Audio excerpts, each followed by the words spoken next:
Praise the lord.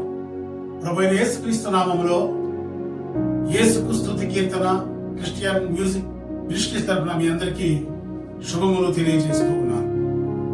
దేవుని వాక్యాలు చదువుకొని కొన్ని నిమిషాలు ధ్యానం చేసుకుందాం. లూకా సువార్త 19వ అధ్యాయము 10వ వచనం. నశించిన దానిని వెతికి రక్షించుటకు మనిషి కుమారుడు వచ్చెనని అతనితో చెప్పాను. ఈ వాక్యము మనం గమనించినట్లయితే అనేకమైన సువార్త సభల్లో గ్రామాలకు వెళ్ళినప్పుడు మనం తరచుగా ఈ మాట వాడుతూ ఉంటాం.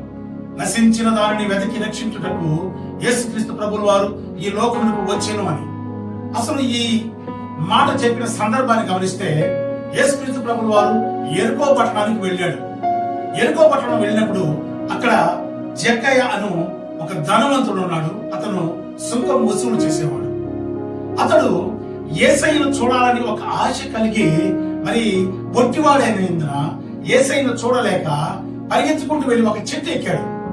యేసుక్రీస్తు ప్రభువు వారు ఆ మార్గంలో వచ్చినప్పుడు ఆ చెట్టు కింద నిలబడి జక్కయ్యను చూసి, జక్కయ్య చెట్టు దిగిరా, నేడు నీ ఇంట రక్షణ ఉన్నదని చెప్పాడు.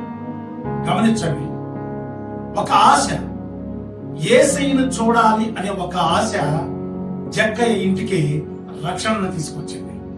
అయితే ఆ యెరికో పట్టణ ప్రజలంతా ఏమంటారంటే, యేసుక్రీస్తు ప్రభువు వారు ఈ పాపి అయిన జక్కయ్య ఇంటికి వెళుతున్నాడు, ఈయన సుంకరతో సహవాసం చేస్తున్నాడు అని వారంతా మాట్లాడుతున్నారు. కానీ జక్కయ్య అయితే యేసుక్రీస్తు దగ్గరికి దిగి వచ్చాడు.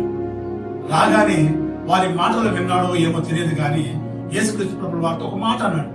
అయ్యా, నా ఆస్తిలో సగం నేను పేదవారికి ఇస్తానయ్యా అన్నాడు. ఈ మాట చెప్పినప్పుడు యేసుక్రీస్తు ప్రభువు వారు మౌనంగానే ఉన్నాడు. మనలో ఆలోచించి, ప్రభువా, నేను ఎవరి దగ్గరైనా అక్రమంగా తీసుకున్నట్లయితే వారికి 4 అంతలు చెల్లిస్తానయ్యా అని ఎప్పుడైతే తన హృదయంలో దేవుని ఎదుట తన అక్రమాన్ని విడిచిపెడుతున్నాడో, యేసుక్రీస్తు దగ్గర తన అక్రమాన్ని ఒప్పుకుంటున్నాడో, యేసుక్రీస్తు ప్రభువు వారు అన్నమాట, ఇతడు నిజముగా అబ్రహాము కుమారుడు.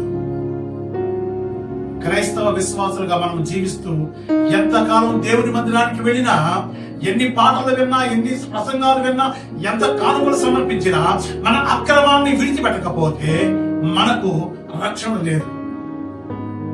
ఎప్పుడైతే దేవుని ఎదుట మన పాపాలను విడిచిపెట్టి, మన అక్రమాన్ని విడిచిపెట్టి ఆయన బిడ్డగా మనం మారుతామో, మనము కూడా దేవుని బిడ్డలుగా, అనగా అబ్రహాము కుమారులుగా మనము కూడా తీర్చబడతాం. అట్టి కృప దేవుడు మనకందరికీ దీవించి కాపాడును గాక.